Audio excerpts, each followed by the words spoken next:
ni ngeen ko gisee depuis ay weer lu toll ci 500 sénégalais yuy liggéey ci kër gu tudd Senelec ñi ngi nekk di xeex seen àq ak seen yelleef depuis ay ati at nguuru Macky Sall tànqam du leen ñi ngi ànd ak ñoom ci xeex bi boobu ba léegi su ngeen xoolee di ngeen gis waa FRAPP di ngeen gis waa Y'en a marre waaye xeex la boo xam ne ñoom ñoo ko sumbal seen bopp di ko xeex ñu ñëw ànd ci ak ñoom def nañ ko Ziguinchor def ko fii Dakar def ko Kaolack def ko feneen ak feneen di wax rek que ne xeex bi li ko wund mooy ne yow mii toog sa kër di seetaan sa télé mu tàng nga taal sa clim yow mi nekk menuisier métallique yow mii di jaay crème glace yow mii di liggéey ci beneen secteur économique soo amee tey courant ba mën a def sa activité économique mën a dundal sa njaboot ñii ñoo ko waral waaye ñoom amuñu dërëm bu ñu yóbbu seen kër yow yaa ngi ci sa donkaasi gi di liggéey ndax am nga courant ña la koy jox ñoom ñi ngi nii di dee xiif seen njaboot sonn nguur gi toroxal leen ñàkkal leen fayda ñoom ñooy dee ci poto yi ñoom ñooy dee ci poto yi amuñu risque amuñu benn prime bu ñu leen di fay seeni sere dañ ciy dàqee mënuñu am dara lu tolloog ak yelleef bu leen nguuru Sénégal di assuré ñu ne déet na waay ki nga xam ne mooy directeur u Senelec subaak ngoon guddeeg bëccëg mu leen di jaaba njaleloo ba pare jaar ci suuf di recruter ña ko neex ñamu soob ñamu bëgg ñi nga xam ne ay partisans am leen bàyyi ñi nga xam ne ñoom ñoo xam liggéey bi depuis ay at di ko liggéey am na ñu fi liggéey 20 ans am na ñu si liggéey 15 ans am na ñoo ki ci gën a néewle 5 ans def na ko ci kër googee waaw loolu lan lay nuru te Macky Sall dem na fii conférence bu Abdou Diouf def fi ay discours naa leen jox liggéey balaa ngaa jox liggéey ñi amagul formation joxal liggéey ñi mën seen liggéey te ñu ngi nii joxoo leen liggéey looloo gën a logique Sénégal bu ngeen seetaanee ñii tax tey nga mën a nekk ci sa donkaasi gi liggéey sa liggéey si jàmm ñu bàyyi leen fii ñu toog dee xiif ñun ñëpp waa Sénégal ñu seetaan leen ñun ñoo complot ànd ak Macky Sall rey ay doomu aadama commencé nañ nag seen ñaxtu xiifal te duñ fi jógee tant que amuñu li nga xamante ne moom mooy li ñu wax mooy embauchement wala kayit gu leer lépp luy négociation def nañ ko lépp luy waxtaan def nañ ko képp kuy kilifa ci dëkk bi seeti nañ la lépp lu ñu yaakaar ne bu ñu ko defee jàmm dana am ku nekk dana dem ci la nga dem def nañ ko waaye nguur gi àdduwul comme nag nguur gi àdduwul ñoom jël nañ seen responsabilité ne dañoo fas yéene xiifal ba keroog lu ñu am jël ndax it dee ci xorom si waaye dee ci ngor moo ko gën dee ci ngor moo ko gën rafetlu wuñu ko ñaanuñu ko souhaité wuñu ko du lu ñu gënal ñun waaye amuñu pexe bi ñu am mooy toog pour nit ñi dégguñu Sénégalais yi xam ne mbir mi jafe na mbir mi métti na buñ fi nekkee ci réew moo xamante ne nii nit day nekk ci liggéey imagine nga directeurs yi di indi ay nit ñoo xamante ne seen i mbokk lañ ak seen i militants ñii xam liggéey bi ñoo leen di former pour ñoom ci ginnaaw ñu wëlbatiku embauché leen ngeen yaakaar ne loolu dëgg la nga liggéey ci kër ñaar fukki at ñu indi gune gu ndaw gu xonk cur xamul dara ci liggéey bi nga formé ko ñu embauché ko moom ndax ci parti bi la bokk ñu embauché ko moom parce que jarbaatu directeur bi la yow mi xam liggéey bi di dee di sonn di ñafe di rey sa bopp ay ati at ñu bàyyi la soofantal la loolu la ñu wax ne dafa ñaawlu nañ ko te dinañ ko bokk ànd ak ñoom xeex ko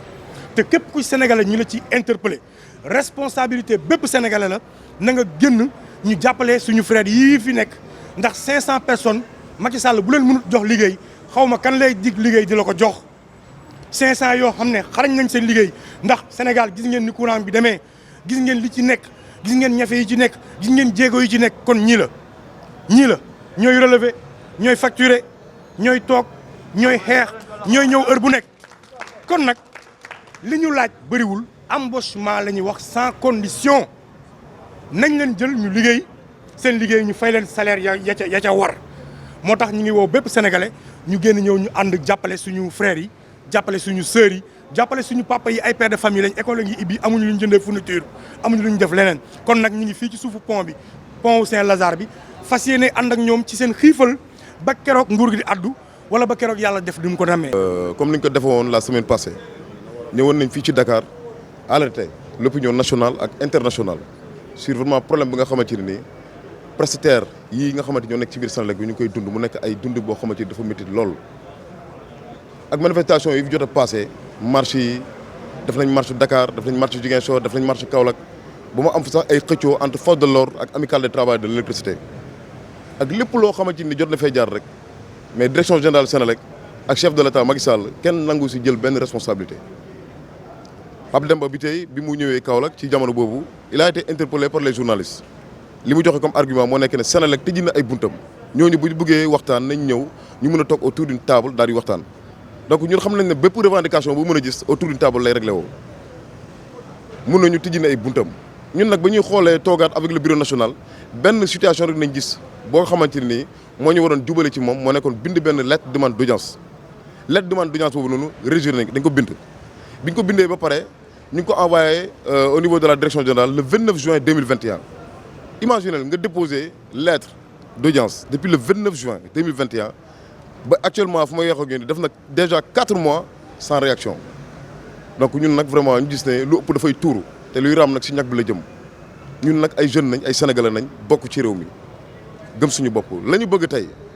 moo nekk injustice ba nga xamante ni moom la ñuy dudd vraiment ci biir Senelec. Le directeur général en 2020 on a eu à le rencontrer plusieurs fois rencontré nañ ko ay 5 fois donc il nous avait promis que ni que année 2020 ji la ñu jël balaa fin 2020 ñoom yaakaar ne xëj na day soog a toog nañ ko may temps mais à notre grande surprise man le 29 décembre 2020 ci la ma directeur en personne ne ma Coly ma ne ko waaw mu ne ma pour cette année 2020 3 personnes laa mën a jël mais imagine toi 3 personnes sur 499 personnes nan laa ko mën a séddalee ma ne ko lii du ma ci dal ci naka noonu nag ci lañ commencé nag xam ne ne ñii nekkul ñoo xamante ni da nga leen di may dara déposé waat nañ suñu demande d'audience amul réaction ba ñu ñëwee Dakar def marche ministre de l'énergie ci boobam woo nañu ñu dem foofu tase ak moom building administratif toog ak moom mu jël engagement ne dina fexe tout ba régler problème bi ñu ngi déggoo téléphone ñu ngi waxtaan mais saa bu ñuy waxtaan dafa may wax ne chaque jour mu ngi ci mais amul lenn loo xamante ni lu concret lu mu mën a tegal sur table. dans le cas de Woyofal dafa nekk loo xamante ne ni depuis au temps de Matar Cissé la Woyofal c'était au temps de Matar Cissé mais la Senelec dafa bëggoon jël ñëpp rek jël leen ñi nga xam ne dañoo amoon contrefacture yóbbu leen Woyofal mais malheureusement enquête boobu doxut quoi politique boobu doxut Woyofal dafa yokkul liggéey parce que Woyofal moo ëpp liggéey sax que compteur bu ñuy relever ndax Woyofal mun nga teg compteur Woyofal mais su amul contrôle dara du sotti sàccum courant day bëri ci dëkk bi donc Woyofal sax moo ëpp liggéey que compteur bi nga xamante ni dañ koy relever parce que compteur relevé da ngay ñëw relever dem sa yoon xaar facture génn nga jox ko mais lii nii Woyofal mun naa ne moo ëpp liggéey que compteur yi nga xamante ni dañ koy relever donc nag politique bi nga xamante ni moom la ñu doon génnee day échec du loolu li fi nekk moo nekk ne 499 prestataires yi dañoo yeyoo ñu jël leen ci biir Senelec parce que seen place ngi foofu man j'ose dire que Senelec prestataire moo yor Senelec du agent Senelec prestataire moo yor Senelec parce que prestataires yi bu taw bi tawee ba dëkk bi lóor prestataire yi mooy jël ay risques di dugg ci ay ndox pour relever benn compteur mais bu fekkee agent bi fii lay taxaw xalaatu ko def